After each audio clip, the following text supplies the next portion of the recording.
আসসালামু আলাইকুম রহমতুল্লাহি ওবরকাতুহু।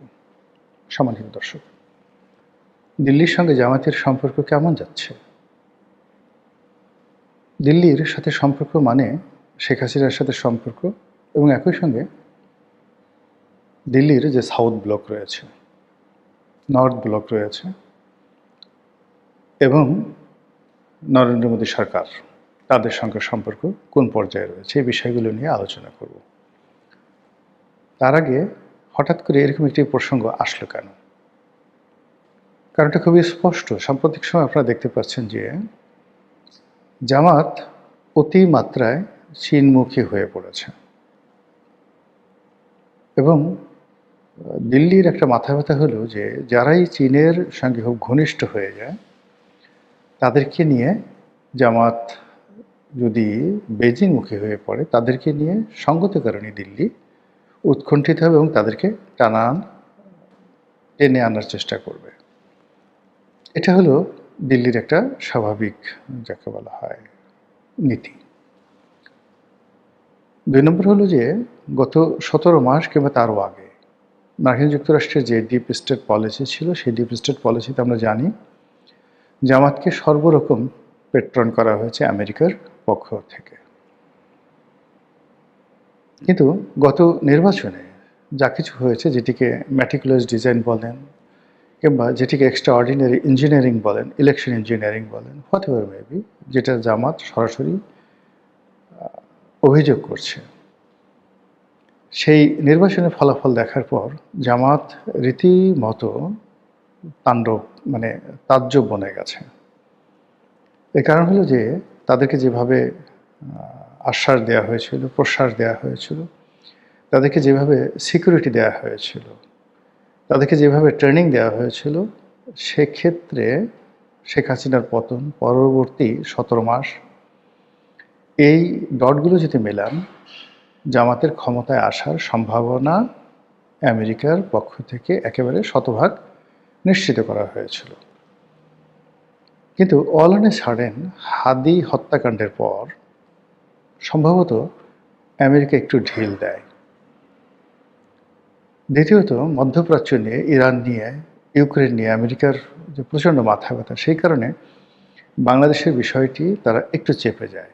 আর ওই সময়টিতে ওত পেতে থাকা ভারত, তারা রাতারাতি বিএনপির সঙ্গে একটি ভালো সম্পর্ক স্থাপন করে ফেলে এবং এবং ইন্ডিয়ার যে একটা প্রচণ্ড প্রভাব রয়েছে বাংলাদেশে, এবং তার ধারাবাহিকভাবে গত ২০ বছর ধরে যেভাবে বাংলাদেশের রাজনীতি নিয়ন্ত্রণ করছেন, ২০০০ আপনি যদি বলেন ৫ থেকেই সরাসরি তারা যেভাবে নিয়ন্ত্রণ করার চেষ্টা করছেন এবং তাদের পরিকল্পনাতে যেভাবে ১/১১ হয়েছে, যেভাবে ১/১১ সরকার আওয়ামী লীগের হাতে ক্ষমতা তুলে দিয়েছে, যেভাবে এরশাদকে কনভিন্স করে ২০১৪, ১৮ এবং ২৪-এর যে নির্বাচন, সেই নির্বাচন তারা যেভাবে একেবারে, যাকে বলা হয়, ফলাফল রেডি করে তৈরি করে আওয়ামী লীগের হাতে তুলে দিয়েছে।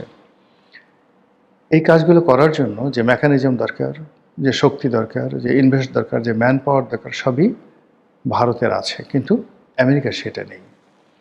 তো এই জন্য জামাত এই নির্বাচনের পরে যেটা বুঝছে যে যে কোনো মূল্যে হোক না কেন তাদেরকে ভারতের সঙ্গে একটি সম্পর্ক স্থাপন করতে হবে, ভারতকে নিউট্রালাইজ করতে হবে, অথবা ভারতের সঙ্গে এরকম একটা সম্পর্ক করতে হবে যেন ভারত আগামীতে যে রাজনীতির পট পরিবর্তন রয়েছে সেই পট পরিবর্তনে জামাতকে অপরিহার্য মনে করে। তো এই যে ভারতকে নিয়ে জামাতের যে সিদ্ধান্ত, এটি ভারত কীভাবে নিয়েছে? যদি সাম্প্রতিক সময় ভারতের যে রাষ্ট্রদূত তার মনোভাব দেখেন, জামাতি নেতাদের সঙ্গে তার দহরম মহরম দেখেন, এবং ভারতের বিভিন্ন রাষ্ট্রীয় প্রোগ্রামগুলোতে যেভাবে জামাতের লোকজন স্বতঃস্ফূর্ত হয়ে আনন্দ এবং উল্লাস নিয়ে যেভাবে অংশগ্রহণ করে, তাতে মনে হচ্ছে জামাতের সঙ্গে ভারতের একটি তলে তলে চ্যানেল তৈরি হয়ে গেছে বা হওয়ার পথে রয়েছে। এদিকে বাংলাদেশের রাজনীতি যেভাবে জটিল হয়ে পড়েছে, তাতে করে আমেরিকা, তারপর ভারত, বাংলাদেশের এনসিপি, জামাত, সেনাবাহিনী, পুলিশ বাহিনী, আমলাতন্ত্র সব মিলিয়ে যে যার পয়েন্ট অফ অর্ডারে দাঁড়িয়ে আছে। একেবারে শেষ সময়টিতে হঠাৎ করে গর্জে ওঠার জন্য তারা দাঁড়িয়ে আছে। এখন এই যে তাদের গর্জন, এই যে দাঁড়িয়ে ওঠার যে তাদের প্রবণতা, এটা আসলে কেন? মূল কারণ হলো যে আমেরিকার এখানে কতগুলো প্রাপ্তি আছে, চাওয়া আছে, এখানে তাদের বিনিয়োগ আছে। সেই চাওয়া পাওয়াগুলো ডক্টর মোহাম্মদ ইউনূসের দ্বারা হয়নি বলেই তারা এই বর্তমান সরকারের সঙ্গে একটি ইতিবাচক সম্পর্ক রক্ষা করে চলেছে। তাদের দুজন গুরুত্বপূর্ণ এখানে ব্যক্তি, বিডার আশিক এবং পররাষ্ট্রমন্ত্রী খলিলুর রহমান, এই দুজন এখনো পর্যন্ত সরকারের গুরুত্বপূর্ণ ব্যক্তি হিসেবে রয়ে গেছে।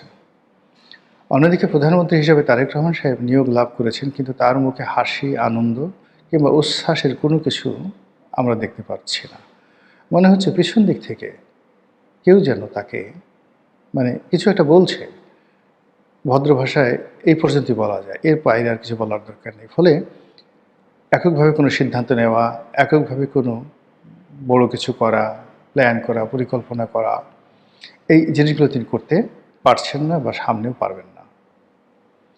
২ নম্বর হলো যে ভারতের সঙ্গে গত ১৭ মাসে যে সকল সম্পর্ক নষ্ট হয়েছে সেগুলো গড়ে তোলা এবং শেখ হাসিনার জামানাতে যেই সম্পর্কগুলো গড়ে উঠেছিল সেই সম্পর্কগুলো আবার চালু করা, এগুলোর উপর নির্ভর করবে আসলে জনাব তারেক রহমান সাহেবের রাজনৈতিক ভবিষ্যৎ কতটা ভারত সমর্থন করবে। থার্ডলি হলো যে এখানে ডক্টর ইউনূসের জামানাতে সরকারি কর্মকর্তা কর্মচারীদের বেতন ভাতা বৃদ্ধি করা হয়েছিল প্রায় দ্বিগুণের বেশি। তো সেই দ্বিগুণের বেশি বেতন ভাতা দিতে গেলে সরকারের যে রাজস্ব খাত বা আমাদের যে অভ্যন্তরীণ আয়, সেখান থেকে ১,২০,০০০ কোটি টাকা অতিরিক্ত লাগবে প্রতি বছর। ইট মিনস প্রতি মাসে ১০,০০০ কোটি টাকা বেশি টাকা লাগবে এখন যেভাবে বেতন দেওয়া হচ্ছে তার চাইতে। ডক্টর মোহাম্মদ ইউনূস এসকেপ করে গেছেন, কিন্তু এটা তারেক রহমান সাহেবকে মোকাবেলা করতে হবে এবং খুব দ্রুত তাকে এই ব্যাপারে সিদ্ধান্ত নিতে হবে, হা অথবা না। ৩ নম্বর হলো যে জুলাই সনদ থেকে শুরু করে অন্যান্য যে সকল বিষয় রয়েছে, সেই জুলাই সনদের বিষয়েও তাকে সিদ্ধান্ত নিতে হবে এবং এগুলো নিয়ে আলটিমেটলি রাজনীতির যে অঙ্গন এটি উত্তপ্ত হয়ে পড়েছে, ভীষণ রকম উত্তপ্ত হয়ে পড়েছে। তো কাজেই বিএনপির জন্য রাজনীতি সামনের যে ২ থেকে ৩টি মাস ভীষণ রকম একটি টালমাটাল অবস্থা সেখানে যাবে। সেই টালমাটাল অবস্থার মধ্যে তারা কতটা ভালো করতে পারবে না পারবে সেটা তাদের ব্যাপার, কিন্তু এই সময়টিকে জামাত কাজে লাগাতে চাচ্ছে। যে পরিস্থিতি যদি টালমাটাল হয়ে যায় এবং সেক্ষেত্রে জামাতের জন্য যদি আবার নতুন করে কোনো অপরচুনিটি আসে, সেই অপরচুনিটি তারা অতীতের মতো হেলায় হারাবে না, অতীতের মতো ভুল করবে না এবং গত ১৭ মাসে তারা যে সকল খানাখন্দক তৈরি করেছে রাজনীতিতে সেইগুলো করবে না। এটাই স্বাভাবিক। যদি এই ধারা তাদের মধ্যে থাকে, সঙ্গত কারণে ভারত যদি তাদেরকে সুযোগ দেয় তারা ভারতের সঙ্গে নেগোসিয়েশনে দৌড়ে দৌড়ে যাবে। আর অন্যদিকে বুবু, আমাদের আপা জননেত্রী শেখ হাসিনা, তার সঙ্গে জামাতের যে সম্পর্ক এর আগেও বেশ কয়েকবার হয়েছে, বিএনপির সঙ্গে কখনো হয়নি, কিন্তু জামাতের সঙ্গে একাধিকবার তাদের সম্পর্ক হয়েছে। তো সেই সম্পর্কের যে ধারাবাহিকতা, সেই ধারাবাহিকতায় যদি আপার পক্ষ থেকে কোনো প্রস্তাব যায়, আমিরের জামাতের সভাপতির পক্ষ থেকে যদি কোনো